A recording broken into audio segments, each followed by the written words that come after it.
আসসালামু আলাইকুম। অন্তর্বর্তী সরকার ক্রমান্বয়ে অস্বাভাবিক পথে হাঁটতে শুরু করেছে। অস্বাভাবিক বিভিন্ন ক্ষেত্রে এখনো আছে, কিন্তু ক্রমান্বয়ে অস্বাভাবিকতর পথে হাঁটতে শুরু করেছে। পুরো জাতিকে অন্ধকারে রাখার চেষ্টা সম্ভবত সরকার একটা হার্ড লাইনে যেতে যাচ্ছে। সচিবালয়ে এখন থেকে সপ্তাহে 2 দিন সাংবাদিকরা প্রবেশ করতে পারবেন না। সপ্তাহে 2 দিন বলতে সোমবার এবং বৃহস্পতিবার কোনো ধরনের দর্শনার্থী সচিবালয়ে প্রবেশ করতে পারবে না। একই সঙ্গে সাংবাদিকরাও সচিবালয়ে প্রবেশ করতে পারবে না। এই ধরনের একটি নিষেধাজ্ঞা সম্ভবত বৃহস্পতিবারে আসতে যাচ্ছে। প্রশ্ন হচ্ছে যে তাহলে সোমবার এবং বৃহস্পতিবার কেন?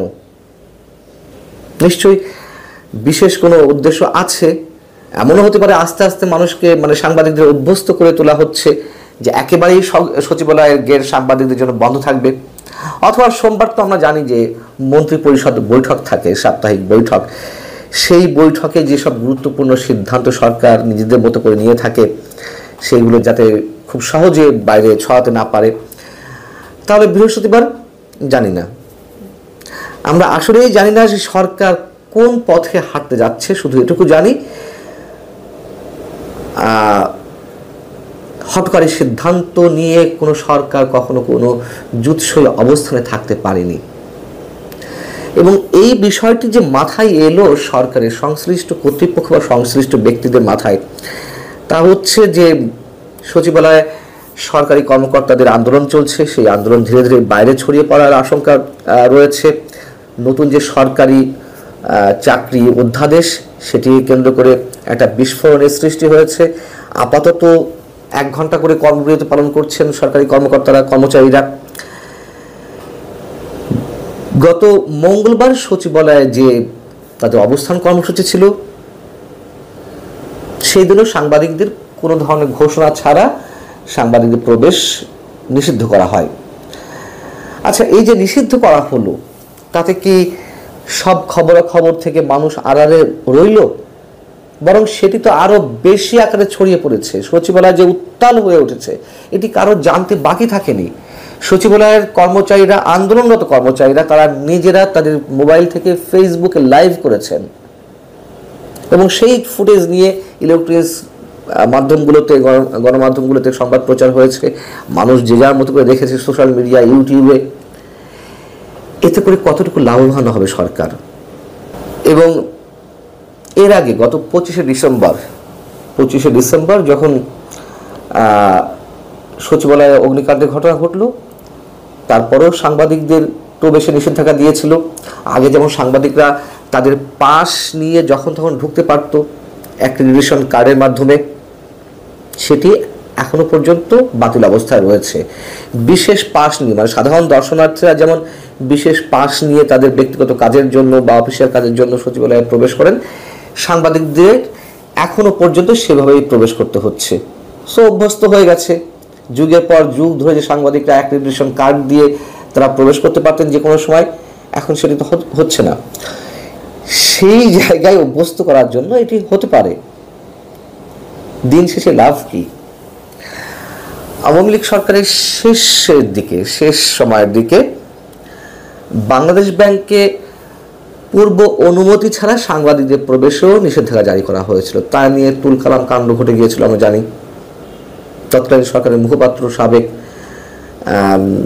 সড়ক সেতু মন্ত্রী বা আওয়ামী লীগের সাধারণ সম্পাদক ওবায়দুল কাদের বাংলাদেশ ব্যাংকের পক্ষে দাঁড়িয়েছিল, অনেক বড় বড় কথা বলল। লাভ কি হলো তাতে?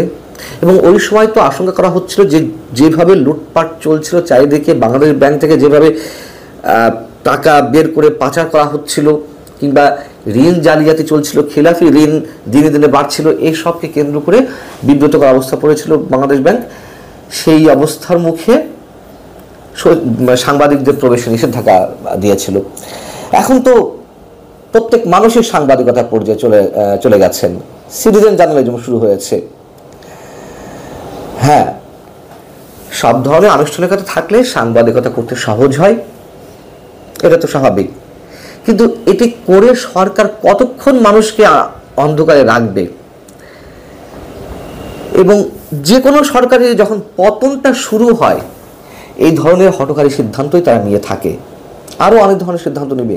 আমরা জানি সরকারের পক্ষ থেকে বলা হয়ে থাকে যে পূর্বের যে কোনো সরকারের সময় বর্তমান সরকারের অধীনে সাংবাদিকরা অনেক বেশি স্বাধীন, যা ইচ্ছে বলতে পারছে, যা ইচ্ছে করতে পারছে না, যা ইচ্ছে বলতে পারছে, করতে পারছে না।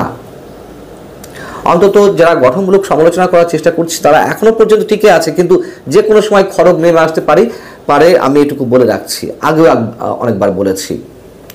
আর স্বাধীন সাংবাদিকতা এমনটাই চলছে যে প্রশ্নই তো করা যায় না। সাংবাদিকদের কাজ কি? ক্ষমতাকে প্রশ্ন করা। সেই প্রশ্নই তো এখন করা যাচ্ছে না। প্রশ্ন করলেই চাকরি গেল, আমরা দেখেছি, দৃষ্টান্ত তো স্থাপিত হয়েছে। এতটাই স্বাধীন সাংবাদিকতা চলছে, গণমাধ্যম এতটাই স্বাধীন যে মুক্তিযুদ্ধের পক্ষেও সবাই মন খুলে কথা বলতে পারছে না। মুক্তিযুদ্ধের পক্ষে কথা বলতে গেলে না জানি কোন খড়গ নেমে আসে, কোথায় থেকে কে ধরে, কোন মবের অধীনে চলে যেতে হয়, মবের শিকার হতে হয়। সেই জায়গা থেকে সাংবাদিকতা সেলফ সেন্সরশিপের মধ্যে চলে গেছে। এবং কোনো কোনো ক্ষেত্রে, আমি আগেও বলেছি, কোনো কোনো ক্ষেত্রে সরকারের ঊর্ধ্বতন কর্তৃপক্ষের জায়গা থেকে নির্দেশনা আসেনি বা কোনো কোনো ক্ষেত্রে আসেও না, কিন্তু সেই সব জায়গায়ও গণমাধ্যমগুলো আগে থেকেই একটা ভয়ের জায়গা থেকে, আতঙ্কের সংস্কৃতির জায়গা থেকে তারা সেন্সর করে, অনেক কিছু নিজে থেকেই বাদ দিয়ে দেয়। তাহলে গণমাধ্যম কতটা স্বাধীন রয়েছে আমরা তো বেশ বুঝতেই পারছি। এমনকি সোশ্যাল মিডিয়াতেও কাটছাট করে কথা বলতে হয়। এই যে আমরা বলি কথা, আপনাদের কি মনে হয় যে আমরা সবটা বলতে পারছি না? কিন্তু এই যে পারছি না, তারপরেও কি সরকারের সমালোচনা বন্ধ হয়ে আছে চারিদিক থেকে? হ্যাঁ, চাপা চাপা ফিসফিসানি অবস্থায় মানুষ কথা বলছে একটা গুমোট পরিস্থিতিতে, কিন্তু এরও তো বিস্ফোরণ জাগতে হয়, এটাই নিয়ম। সেই জায়গা থেকে যদি মনে করা হয় সরকারের পক্ষ থেকে যে সচিবালয়ের খবরাখবর বাইরে আসবে না, অন্তত আস্তে আস্তে কন্ট্রোল করা হবে, আপাতত 2 দিন পরে 3 দিন, আমরা জানি না যে কী ধরনের সিদ্ধান্ত তারা নিতে যাচ্ছে। তো প্রাথমিকভাবে এটুকু জানা গেছে যে সোম এবং বৃহস্পতিবার সাংবাদিকদের প্রবেশে নিষেধাজ্ঞা থাকবে, একই সঙ্গে দর্শনার্থীদের তাদেরও নিষেধাজ্ঞা থাকবে প্রবেশের ক্ষেত্রে। এতে লাভ কিছু হয় না, কেউ কখনো লাভবান হয়নি। ভালো থাকুন সবাই, আল্লাহ হাফেজ।